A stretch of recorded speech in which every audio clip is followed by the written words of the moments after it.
Welcome to the Oasis. My name's Mike, and today I'm excited to be checking out some new hardware on the channel, and that is the TPCast for the Oculus Rift. Now, if you've never heard of the TPCast before, what this does is it adds a wireless module to your Oculus Rift, so you can play your Oculus Rift wirelessly without being tethered to your PC. Pretty cool, right? Well, it will be interesting to see how this thing performs. Full disclosure, I got this unit for free from TPCast to check out on the channel, but just to let you guys and girls know that if I have any problems with this, or it doesn't work as described, or I don't think it's worth the money that it costs to buy one of these, then I'm going to be upfront and clear about that with you. Because let's be clear, if people send me free stuff to check out on the channel, I really appreciate it, of course, but you, my viewers, are way more important to me, so I'm always going to be completely upfront and honest whether or not it's worth your money and your time. So I've got some questions about the TPCast. Is it going to make a huge difference to my virtual reality experience? Is it going to be a pain to set up? And ultimately, is it going to be worth your cash and your time? Well, hopefully I'll be able to address all those questions in this video, but let's start off with opening the box and seeing what's inside. So without further ado, let's dive in.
Okay, so now we've got everything out of the box, let's run through some of the basic setup.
Okay, so that is everything out of the box and roughly plugged together, and what I'm going to do now is put a timer up here and let's see how long this takes to actually get from this point to actually playing a game in VR.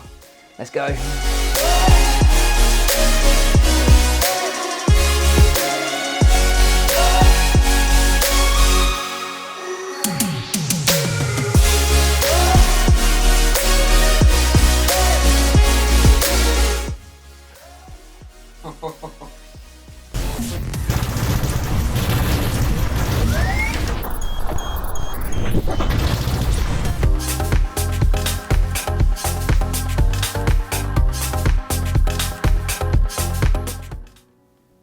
Okay guys and girls, so it's been about a week since I recorded the beginning of this video and did the initial setup.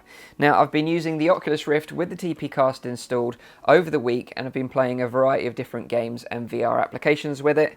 So now I've had enough time to sort of really get my hands on the device. Here are sort of my thoughts. So the first thing I was concerned about was the comfort, because if you look at the way this module sits on top of the headset, it looks like it's going to be pretty uncomfortable on the top of your head. But I would say that this module is actually really light, so you don't really feel it on the top of your head. As soon as you've got the Oculus Rift on and you've adjusted it to a place that's comfortable for you, you kind of forget about it. It doesn't really sort of add any weight to the headset, and then you just enjoy your VR experiences from there. From there on out, you've got a cable that goes down to the power adapter, and this is where you plug your battery in. I'll show you that now. So here's the battery that comes with it. It's an Anker battery. You just slide this in, line it up with the two USBs, and the blue lights illuminate, and this thing is powered up and good to go. So once you've got it up and running, there is actually a pouch that comes with it, and you just kind of slide the whole battery pack into the pouch like so.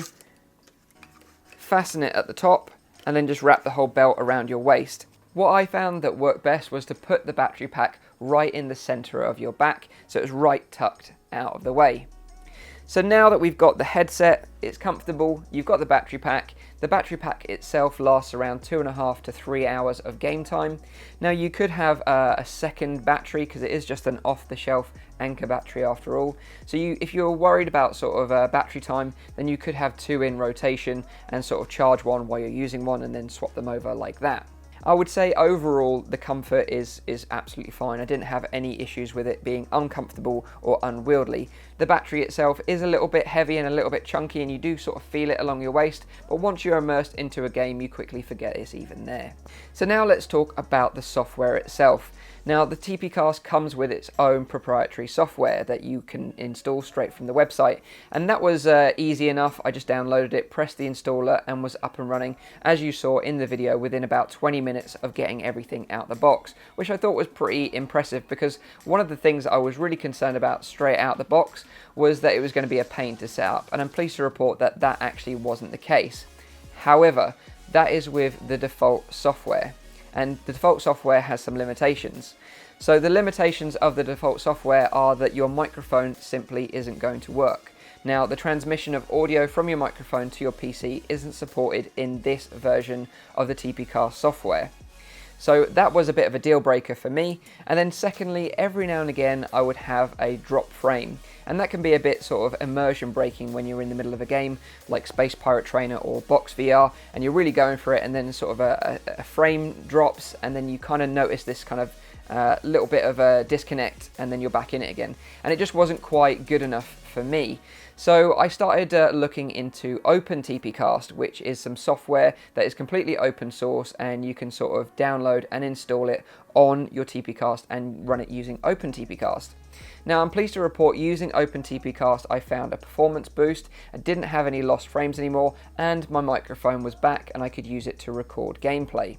So those are some benefits of using OpenTPCast, and I would say if you're going to pick up a TPCast, until TPCast update their own software, then I would highly recommend you go and try out OpenTPCast. I'll probably do a video explaining all the steps, how to get OpenTPCast up and running on a separate video, because it is quite complex and there is a lot to it, and that's why I say, you know, getting this up and running, playing a game with VR wirelessly was easy enough. It was after that, you know, experimenting with OpenTPCast, getting sure that you're getting the right settings and getting it all set up. They were the complicated steps, and they were the parts that took much longer. So once I got OpenTPCast up and running, I've been playing some VR games with that, and the performance has been great, and my microphone is back again. The only downside about OpenTPCast is that you have to pay an additional $25 for a license to use it. So just be aware of that, but like I say, I'll cover that more in a separate video and show you the step-by-step guides if you're interested in using the OpenTPCast software. So if you're using the OpenTPCast software or the default TPCast software, there are a few things you need to bear in mind. Your field of view in the headset is actually going to be reduced. Now, it's very barely noticeable, but it's one of those things that I picked up on because I'm using the Rift all the time. So any slight changes, I tend to pick them up quite quickly, and I noticed that the field of view was slightly reduced. When I looked into it, it's actually a known fact that what the TPCast does is it crops the image, so it's reduced it in size to make it easier to transfer between the transmitter and your PC. So that's one thing to bear in mind. So far we've covered the comfort. It's comfortable enough to wear. The battery pack is a bit big and cumbersome, but it's fine for me. Playing VR games with it is great. However, your field of view is going to be reduced. You're going to lose your microphone unless you install OpenTPCast, and OpenTPCast is going to cost you an additional $25, and you're going to have some additional setup on your hands. So with all that in mind, am I going to go back to being wired? No chance. I have to say, it's one of those things you really have to experience it to, again, believe it. But wireless VR feels so freeing, and when it works perfectly is so much more immersive because you can freely move around your play space. No more are you tangled up in wires around your feet. And when I was playing games like Box VR, Space Pirate Trainer, I just felt completely free to move in any direction that I wanted to. And that in itself is so amazing and so much more immersive when it comes to playing VR games that I would recommend checking out the TPCast if you've got the money to afford it and you think that you're using VR enough to justify it and you're happy with the limitations. So here's my final conclusion. Who is the TPCast for? Well, the TPCast is for VR enthusiasts that want to experience wireless VR, and it is very freeing indeed. But it's for people that have got the money to afford it, because 300 quid, $300 is a lot of money. If it was $150 to $200, I would probably recommend it. But right now in its current state, I probably would say it's really sort of on the fence because you've got to make some sacrifices and it's going to cost you some money. But personally, am I going to go back to using a wired setup? No chance. Like, I'm lucky that I got this TPCast for free, and I have to say the experience of using it and being free to move around my play space is next level. It really does feel like the next evolutionary step for VR is this wireless technology. HTC have partnered up with Intel to bring you wireless technology for the Vive and the Vive Pro, and I'm really interested to see how that performs in comparison with the TPCast. Now, I also know that TPCast are reiterating on their hardware. This is the first version of it.